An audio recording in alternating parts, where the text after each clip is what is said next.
నడిగడ్డ పొలాల రైతులు ఎప్పుడు ప్రశాంతంగా సాగర కెనాల్లో పైర్లు వేసుకునే వాళ్ళు.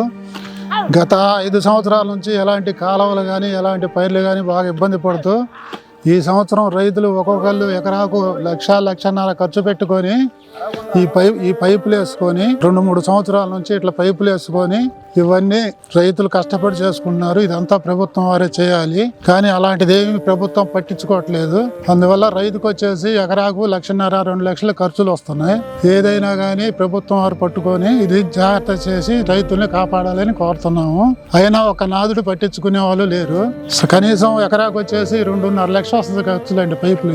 ఈ పైపులు అనేది చాలా ఇబ్బంది. ఒంగోలు పోయి తెస్తారు, నంద్యాల పోయి తెస్తారు, రైతులు పడరాని పాటలు పడుతున్నారు, కానీ ఎవరు పట్టించుకునే నాదుడు లేడు. దాని మీద రైతుల్ని కాపాడాలని ప్రభుత్వాన్ని కోరుతున్నాము.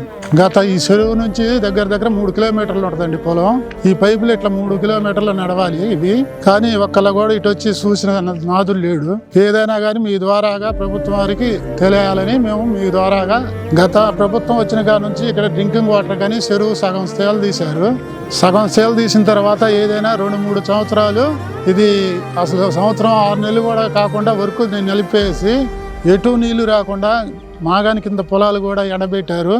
ఇప్పుడు గత ఏదో రైతులందరూ కలుసుకొని సాగర్ కెనాల్కి వెళ్ళి అక్కడ ఏదో తులం పొలం ఇచ్చి మాగాని వేసుకోవాలని చెప్పేసి చెరువులో నీళ్లు పెట్టుకున్నారు. ఆ నీళ్ళ ద్వారాగా చెరువు కింద పొలం అయితే మెట్ట పొలాలు అయితే ఆ నీళ్ళ ద్వారాగా పారుతున్నాయి. ప్రజెంట్ అయితే ఇప్పుడు ఏదైనా 15 రోజులు నెల కూడా రావు వాటరు. దానికి ప్రభుత్వం వారు ఏ సలహా తీసుకొని కాస్త నీళ్లు పెట్టే మార్గం చూస్తే ఫ్రీగా ఉంటుందని మేము ప్రభుత్వాన్ని కోరుతున్నాం. ఈ డ్రింకింగ్ వాటర్ది కూడా ఏది ఏమైనా కానీ త్వరగా పూర్తి చేస్తే అందరికీ ఈజీగా ఉంటుంది. అన్ని ఊర్లకి సాగునీరు తాగునీరు అన్నిటికీ అవకాశం ఉంటుంది. కానీ అందరికీ మాకు ఇళ్ళకాడ పైపులు వేస్తూ ఉన్నారు. ఇంతవరకు మొదలు పెట్టింది లేదు. మరి ఎన్నాటికి చేస్తారో ఏమో తెలియదు. ఎలక్షన్లు అయితే రాబోతున్నాయి. ఏదైనా మినిమం వచ్చేసి ఒక్కొక్క పైపు వచ్చేసి 2-3 రైతులు మొత్తం ఎన్ని పైప్ లైన్లు ఉన్నాయో చూడండి. అదే ఒక్కొక్క దానికి వచ్చేసి ఒక 3 రైతులు కలిసి చేసుకుంటారు. ఒక్కొక్క ల్యాండ్ ఖర్చు వచ్చేసి ఏదైనా కానీ 3 లక్షలు 4 లక్షలు.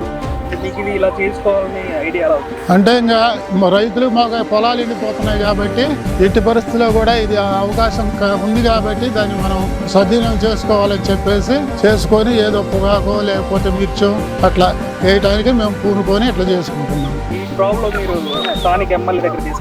ఈ ప్రాబ్లం ఎమ్మెల్యే గారి తీసుకెళ్ళకపోయినా ఆయన పట్టించుకునే స్కోప్లో లేరు. ఏదేమైనా అది వాళ్ళకి తెలుసు. ఒకసారికి 2 సార్లు వచ్చి చూసినా కానీ దీని గురించి పట్టించుకునే నాదుడైతే లేరు.